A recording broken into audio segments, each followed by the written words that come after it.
king of sports and the sport of millions the world over. More people answer the pounding feet of horses with pounding hearts than witness any other sport. For the thoroughbred is the matchless embodiment of speed and gameness. Look at the crowd as the thoroughbreds near the finish line.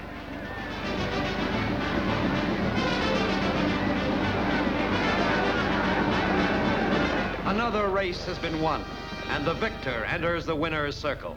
He knows he's won. Thoroughbreds are intelligent animals. Where do they come from? What is a thoroughbred? It's a breed of horse, just as those Percherons drawing the starting gate down the track are a distinct breed.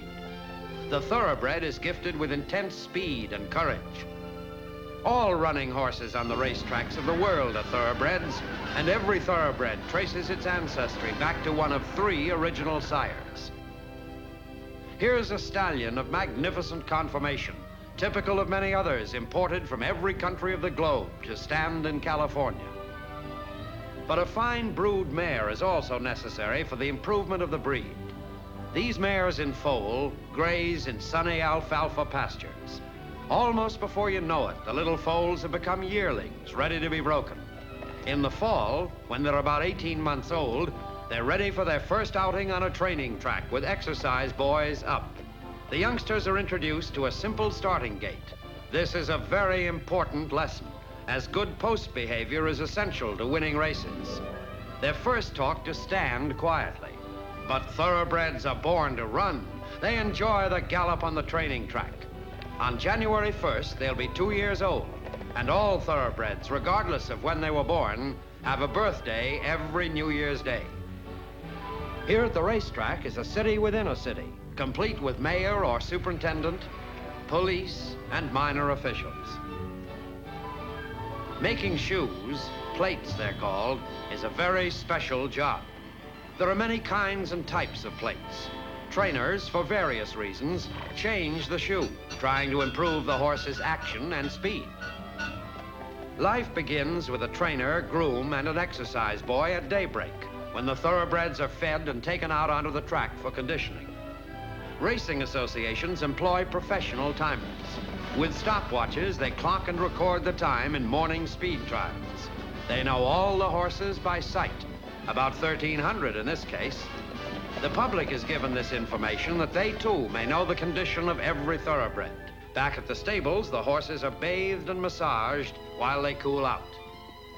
From the moment a horse is entered in a race, the animal and all concerned with its activities are under the jurisdiction of the stewards of racing. First comes the examination by a veterinarian employed by the Racing Association. A thoroughbred carries a lot of weight on 4 slender legs, and they are subject to the most careful examination. Any weakness or pain will be revealed as the horse walks. The veterinarian listens to the animal's respiration. Is it breathing freely and normally? Takes its pulse, which he can feel under the jaw, just as a physician finds the artery in a patient's wrist. Next, the veterinarian checks the thoroughbred's heart. The mouth, teeth, and throat are examined. A careful inspection of the legs and feet follow. If the shin feels cool to the touch, there's no indication of pain or fever. Finding nothing wrong in a thorough examination, the veterinarian will certify that the horse is ready to race. This is a real kindness to the animal, as it should not be asked to compete if it isn't physically fit. Racing calls its devotees from every walk of life. The old saying, on the turf and under the turf, all men are equal, is illustrated every day. They rub elbows in friendly fashion, characteristic of racing and part of its tradition.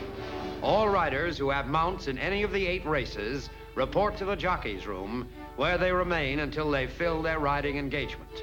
Their quarters, however, are in use all day as they make use of the recreational facilities, read, and rest.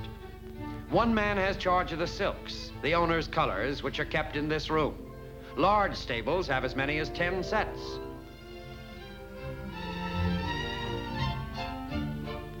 While the riders like Bailey, Peterson, and Craigmile are dressing for the next race, the horses coming from the assembly barn enter the paddock led by their groom. The public has an opportunity for a close-up view of the thoroughbreds. The horses are taken to stalls corresponding to the numbers on the program, which makes identification easy for the spectators. Every rider has a valet assigned to him for each race by the custodian of the jockey's room. There are 12 to 14 valets who rotate by program numbers. These men take care of the tack and help the boys to dress. As he does with Jockey Neves, the clerk of the scales weighs all riders out for the race. If a jockey weighs less than the assigned poundage, the difference is made up in thin lead slabs which fit into the saddle packs. Riders like Neves, Bailey, Peterson, and Longden know that races are won by 1/5 of a second, the equivalent of 1 length. After the jockeys are weighed out, the valets pick up the tack and deliver it to the trainers. Every horse must be positively identified by the man responsible for making certain the animal in the paddock stall is the horse entered in the race. This is a handicap race, which means that the racing secretary handicapper has assigned the weight which the horses carry. It's the goal of every handicapper to so weight the horses that they'll all finish in a dead heat. A carriage is waiting to take the patrol judges and starter to their positions as the thoroughbreds begin their post parade. The horses are now galloped past the stand. Outriders escort them to the starting gate to restrain fractious horses. Let's look at the starting gate being closed by the assistant starters. When the horses and riders are lined up, the starter will press an electric button which opens all doors simultaneously.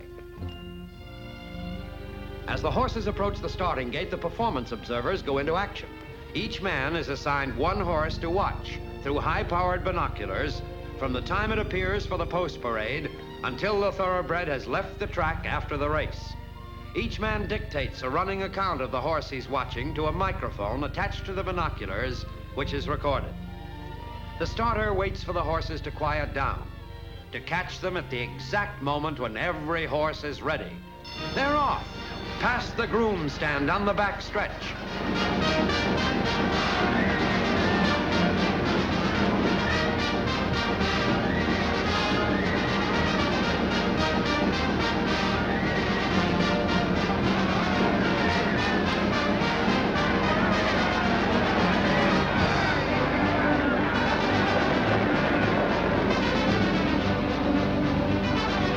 Placing judges call for a photograph of the finish, as they cannot separate 2 horses for 3rd position. The camera which takes these photographs is set by a surveyor on the exact finish line. A mirror set on the line gives the reverse shot of the horses as they finish. And an inside horse cannot be covered by a horse on the outside. In a projection room near the film laboratory, the stewards may view any portion of the race about which there's any question. In the assembly barn, the winner is having a saliva sample taken. No purses are paid until this sample and other tests have been made by scientists in a laboratory approved by the racing board. Modern racing associations have made racing the best supervised sport in the world.